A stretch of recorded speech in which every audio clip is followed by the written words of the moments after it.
তো দর্শক, আমরা বৃষ্টির জন্য ঢুকে পড়েছি। তার জন্য মোটামুটি আমরা প্রস্তুতি আমাদের আগের থেকে ছিল। আপনারা দেখতে পাচ্ছেন যে আমাদের ছাতা আছে, তার উপরে প্লাস্টিক, কিন্তু তারপরেও আমরা যুদ্ধ করে পারতেছি না, কেননা শিলা বৃষ্টি হচ্ছে প্রচুর পরিমাণ।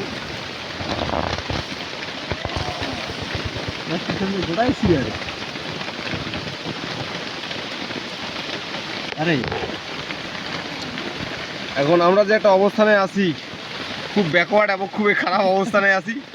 এখন এই মুহূর্তে যে আমাদের যে মন মানসিকতা, এই মুহূর্তে যে আমাদের যে চিন্তাধারা এবং আমাদের যে এই মুহূর্তটা খুবই খারাপ লাগতেছে। আর আমাদের চিন্তাধারাটা হচ্ছে এরকম যে আমরা যদি কোথাও একটু লুকাইতে পারতাম তাহলে খুব ভালো হতো, কিন্তু না, আমরা যে স্থানটাতে আছি আর আশেপাশে কোনো ওইরকম ব্যবস্থা নাই যে আমরা ডুববো বা সেখানে থাকবো। তাই এই জন্য আমরা আছি বহুত কষ্ট করে।